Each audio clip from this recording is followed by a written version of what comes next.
Welcome to Oznaha October Education Session. I can't believe I said October. It's fall, y'all. Bina, I thank you for wearing pink to support our family home care colors, because I went fall trying to encourage the weather to cool down and put leaves on my ears. But anyway. One of us had to wear pink then, right? I appreciate the support. I'm Laurel Smith, an Oznaha board member and chair of the Education Committee. Thank you for joining us today. A couple of announcements. Just a reminder that you will all be muted to avoid noise disruptions during the session. We will have Q&A session at the end of the presentation, or you may send your questions at any time using the Zoom chat function, or hold them until the end and we open up for Q&A and we will unmute everyone. We are recording this session and it will be posted on our website for future reference. Our featured speaker is Bina Colman, founder and owner of Compassionate Callers.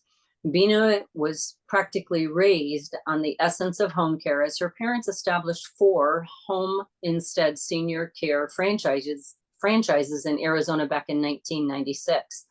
That set her path to the future as an entrepreneur and starting Compassionate Callers. So Bina, take it away for us. Hi, everybody. You're right. Thank you. Yes, you are right. My parents did start that in 1996. I kind of touch on that in my presentation. But really, just thank you so much for having me. I've known about Oznaha probably since 1996. My mom was one of the original founders, so it's very, very cool to present and just kind of come full circle. So thank you again for having me. I am going to share my screen now, except it's not letting me. Sorry, Linda. I will need permission again when I got kicked off, I guess. That's right. You came on again. So let's see if I can find it again. Participants. Share. Okay, you're it again. Thank you. Okay. Can everybody see this? Yep. Yes. Okay.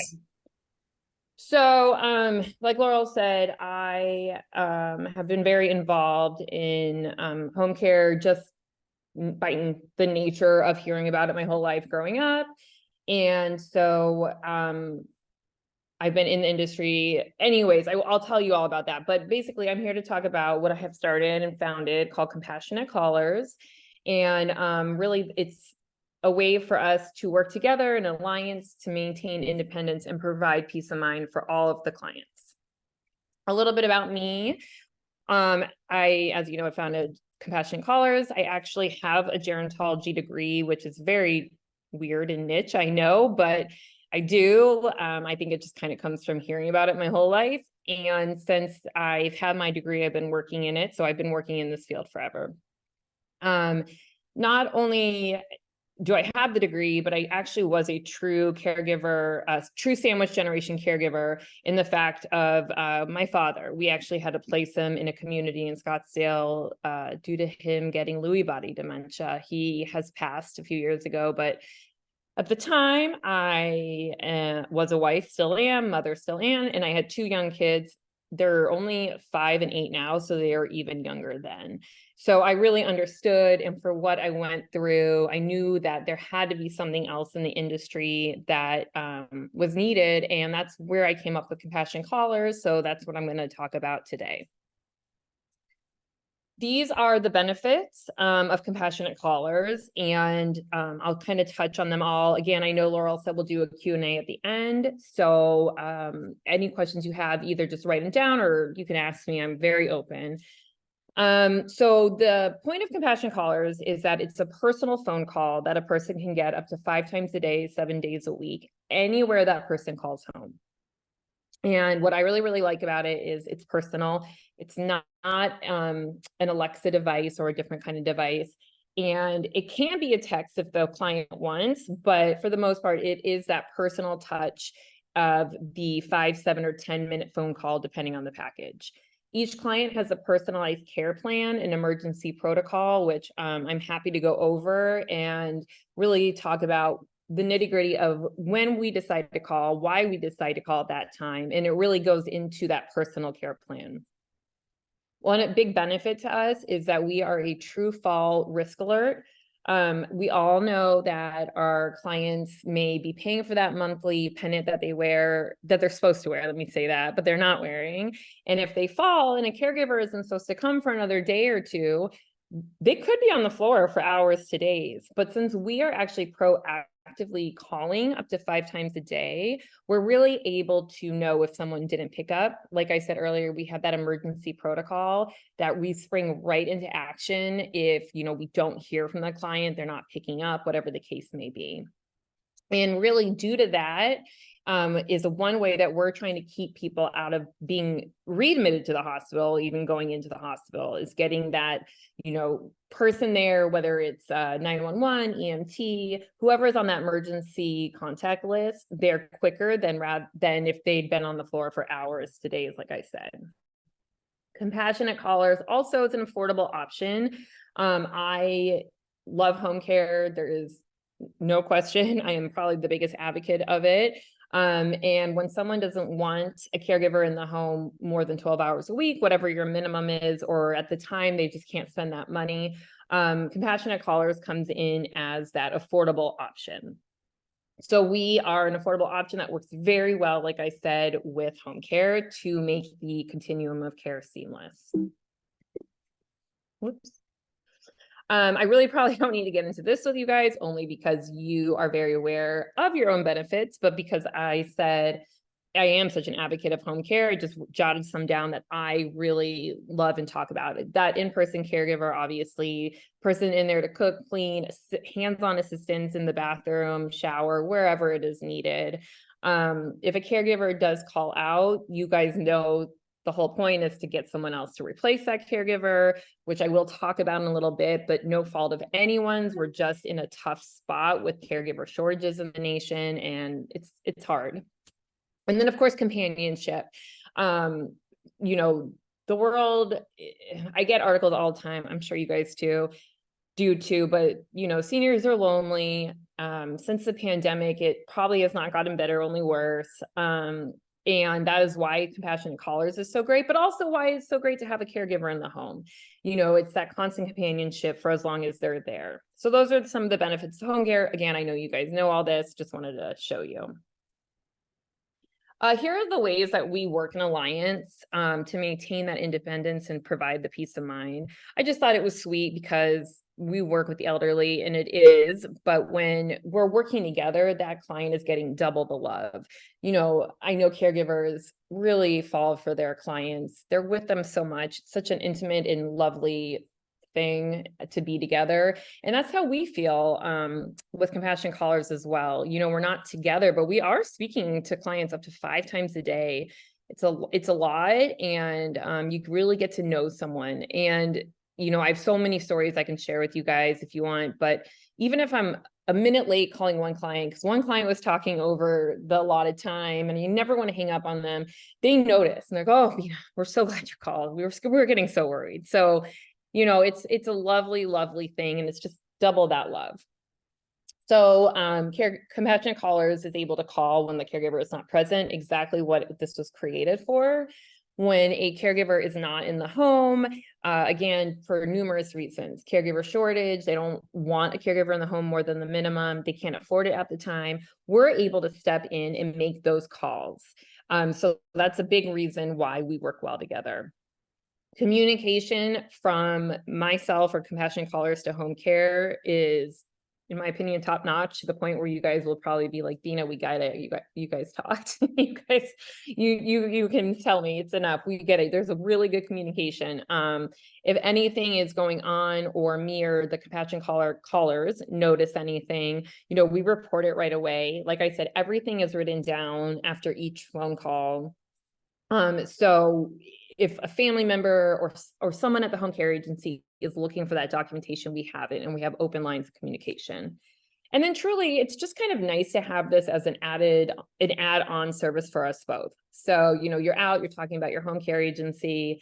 Like I said a few times, you know, someone said, I really need care for my parents, but they don't want someone in the home more than the minimum.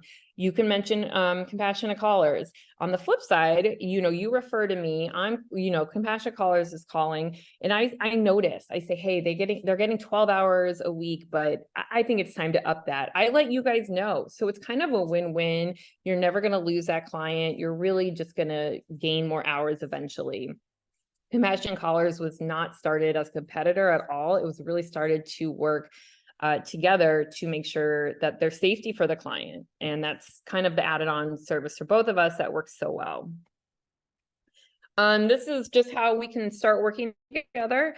There's a few ways, obviously I kind of touched on it, but referring to one another, that's a big one. And that's really 2 of the 3.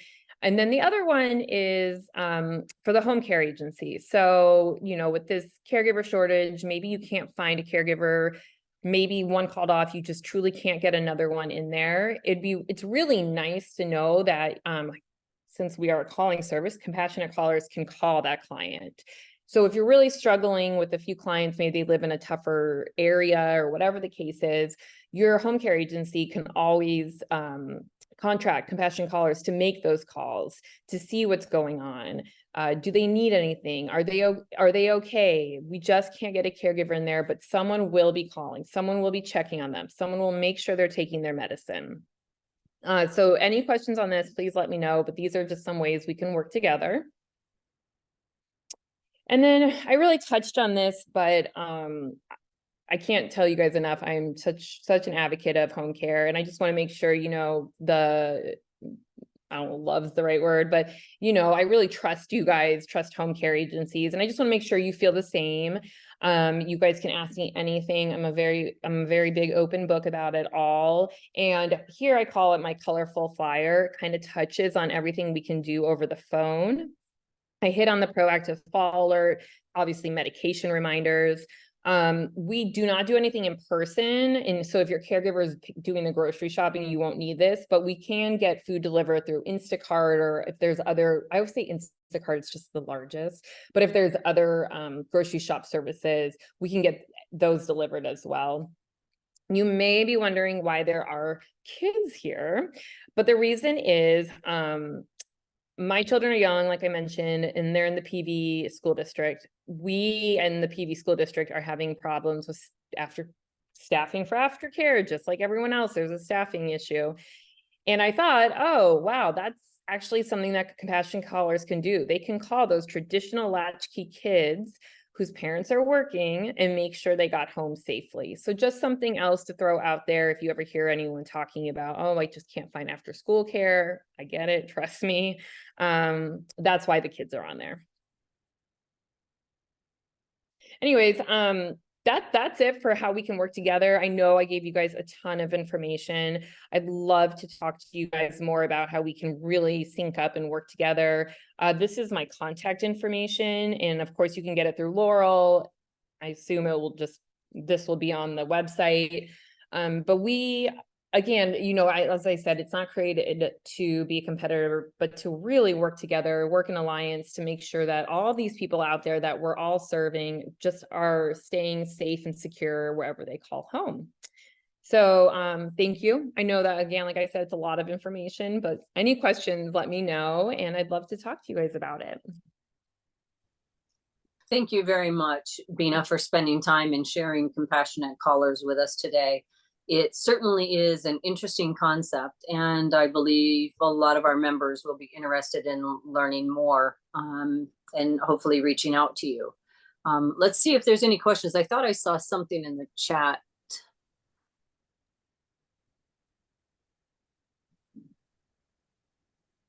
Nope. Nope. Okay. It's covered up. I don't know if Linda can see it, or perhaps you can see it.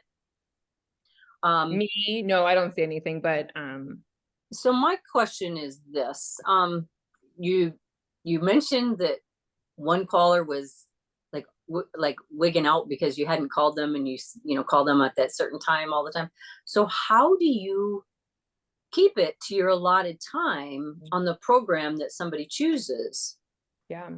So because people are lonely and they want to go on and on and on and on. They want to go on and on. It's a very valid question. And this is what I always say. It's kind of what I touched on. I'm never going to kick anyone off the phone. So let's say the person's paying for up to a 5-minute conversation. We get 6, 7 minutes. Okay, fine. But we're going past that 7 minutes. What I always say is, I love the story. We're involved. Let's save it for our next call, because we know there will be a next call. And it always makes them realize, oh yeah, I'll be talking to Bina or whoever from Compassionate Callers in a few hours. And we just pick up from where we left off. Or if they don't remember, I will remind them. I just want to hear the end of how that happened. And I think it's just a really nice way for them to say or think to themselves, oh, someone is calling me back. This is not the last phone call I will have for the day, unless it's the night call, which we'll get into, but we'll talk in the morning again. But I think it's just a really nice way for them to know this is not the last call of the day that I'm getting. I don't talk to my family much. Everyone's busy, no fault of anyone's, but I will speak to my compassionate caller. That's beautiful, because families are extremely busy, and it's not that they don't mean to call their loved one. They're busy. They're busy. Exactly. And it's something I say all the time. Everyone wants the best for their loved one, for the most part, no matter what. And if they just don't have that time, they should not feel the guilt, especially if they're hiring home care or compassionate callers, because they are making that next step to get things done. Yeah. So kind of going along with our theme that we had this year for the conference with resources and collaboration for the next generation. That's another reason why I thought it was important to bring you on. And it's building that alliance that we titled, your topic for, because it takes a village, as we have all said in this industry. Yes. And kind of, you're right, Laurel. It's kind of like what I touched on with the kid thing too. Like when you have a baby, mine are 8 and 5. So it takes a village, It doesn't stop. Like, as we all know, and going through what I did with my dad with dementia, I take him to dinner with my 2 kids. I felt like I had 3 kids. Like, it doesn't matter the stage of life. It takes that village to get through. Yeah. And I like the fact that, it is a complementary service to home care, because we run into it a lot. Not everybody can afford the cost of home care on numerous hours per day or week. So yeah. And I didn't touch on pricing, but if anyone here has questions on pricing, just reach out to me. I'd love to go over the 3 packages and then the 3 different pricings with them as well, and kind of talk about, a pay scale if needed for those monthly packages. Super. Does anybody else? Yep. Do you work outside of the Phoenix area? Are you? Yeah. So nationwide? That up. I am nationwide. I meant to say that. And when I practiced a few times, I said it and I forgot. Yes, it's nationwide, because we are not in person. So one of my clients is in Pittsburgh. Okay. Perfect. Yeah. What's a normal amount of times, or how often do you reach out and touch these folks? What's normal? Yeah, so it's a good question. I can kind of just tell you a few right now what's going on, obviously without telling you names. But one guy in particular I do talk to him 4 times a day for a very specific reason. He has to take his medicines at those very specific times. So that's 4 times. The one in Pittsburgh, in fact, I only talk to her every 3rd day, and those are for other reasons. I have 2 people locally who I call noon and night.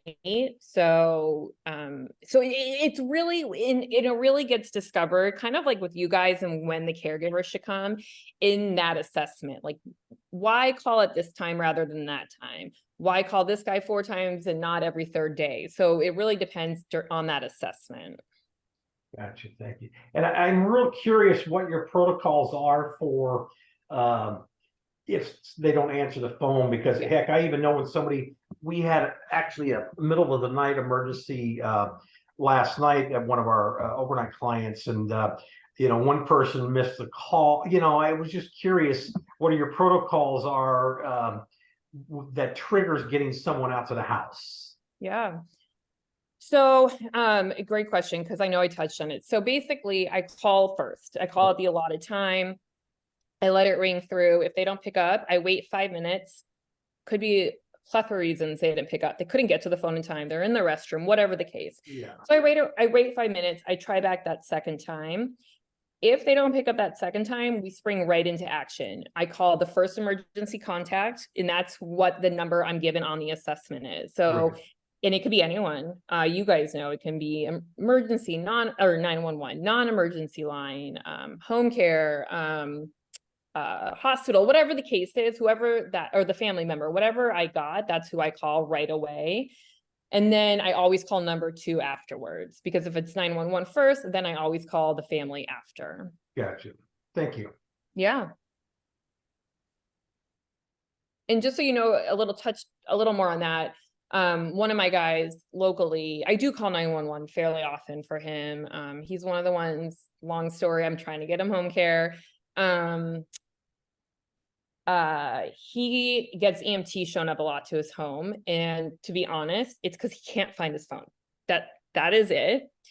And he's having cognitive issues, but he calls me after every single time to thank me for sending the police or the EMT, truly, because I always have the EMT go, but he loves it. I don't know if it's kind of an attention thing, but he loves it. And he always thanks me for sending it. And so I see those emergency protocols in action, and it does feel good to get that stuff taken care of.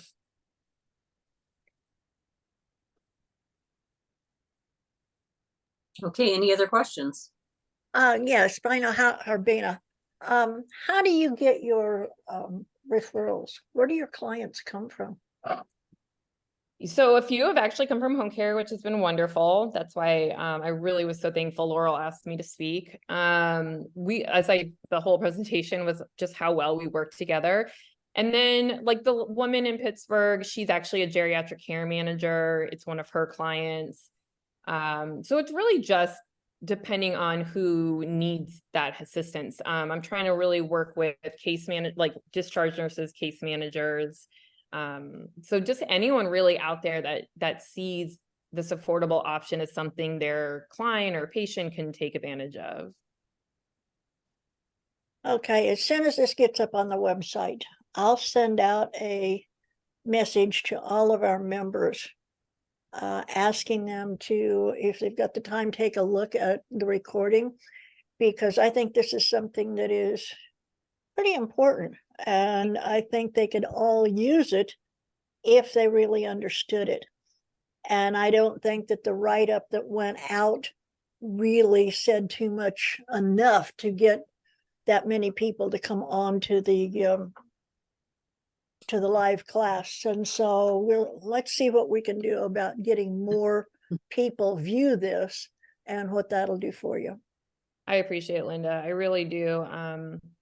Again, like I said, I thank Laurel for seeing that there is this need, for inviting me, and for you posting and sending it out. And for people who attended, I really appreciate it, because I know it's a different concept. It's new, but it's just a nice way to work together. Absolutely. Thank you, Bina. The Thank you. Osnaha Board of Directors want to thank you all for participating today, and watch for our advertising for our November 15th session coming up shortly via MailChimp. Thank you again, everyone. Have a great afternoon. Bye, guys. Thank you. Thank you. Bye-bye. Bye-bye.